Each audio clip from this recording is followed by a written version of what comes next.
È stato presentato il nuovo BTP Futura, il primo titolo di Stato interamente dedicato ai risparmiatori italiani. Il titolo, i cui preventi andranno a finanziare la ripresa, avrà rendimenti crescenti nel tempo e premio fedeltà finale, collegato alla crescita del PIL nazionale.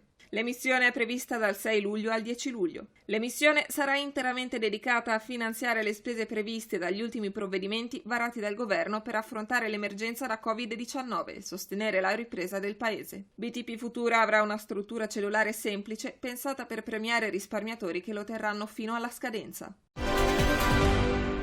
Nel 2019, secondo i dati di un report dell'Istat, la stima della spesa media mensile delle famiglie residenti in Italia è di 2.560 euro mensili in valori correnti, sostanzialmente invariata rispetto al 2018 e sempre lontana dai livelli del 2011, quando si era attestata a 2.640 euro mensili. Considerando la dinamica inflazionistica, in termini reali la spesa cala dell'1%, diminuendo per il secondo anno consecutivo dopo la moderata dinamica positiva osservata dal 2014 al 2017. Le famiglie hanno speso per prodotti alimentari e bevande alcoliche in media 464 euro mensili, senza sostanziali differenze rispetto ai 462 euro del 2018. Dopo il crollo del mese di marzo e una prima ripresa in aprile, a maggio le intenzioni di acquisto degli italiani sono cresciute del 32,5% rispetto al mese precedente, riavvicinandosi ai livelli pre-Covid. È quanto rileva l'osservatorio mensile Findomestic di giugno, realizzato dalla società di credito al consumo del gruppo BNP Paribas, in collaborazione con Eumetra. La propensione all'acquisto c'è, ma gli italiani devono fare i conti con un bilancio familiare messo a dura prova dall'emergenza sanitaria. Circa 1 su 4 alla fine di maggio si è dichiarato colpito dalla crisi per reddito o per occupazione. Il 29% ha subito una forte flessione del reddito e il 26% degli intervistati non lavora a causa della crisi. Non a caso il 49% ha intaccato i propri risparmi e il 37% è preoccupato per la propria situazione economica. Dopo 3 settimane di riaperture il 22% è tornato a spendere come prima, qualcuno anche di più, ma 7 consumatori su 10 ad oggi ammettono di spendere meno rispetto alla fase ante-coronavirus.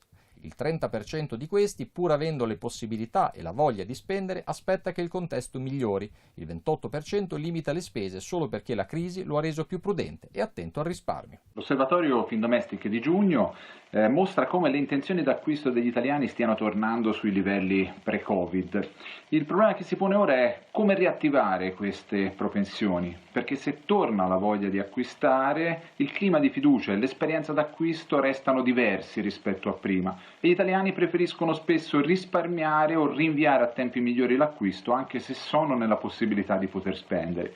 In questo contesto le aziende hanno un ruolo importante con la loro comunicazione per stimolare i consumi, ma dopo i messaggi all'insegna del ce la faremo, restate a casa, ripartiamo insieme, i consumatori si aspettano una comunicazione concreta, fatta di offerte e informazioni mirate, che vada oltre l'emotività contingente. Il 16 giugno scade il termine per il pagamento del primo acconto IMU per il 2020. L'economista Gianni Lepre illustra le novità di quest'anno. Martedì 16 scade il termine per il pagamento dell'acconto IMU pari al 50% dell'importo dovuto per il 2020.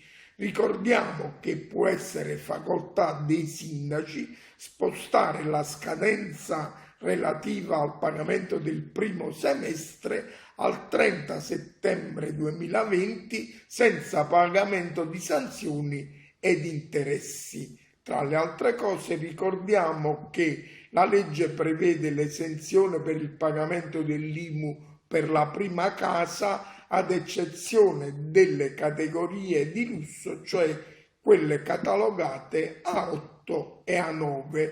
Tra le altre cose, il decreto rilancio prevede l'esenzione del pagamento dell'IMU per l'anno 2020 per le attività alberghiere e ricettive svolte comunque dal proprietario dell'immobile direttamente.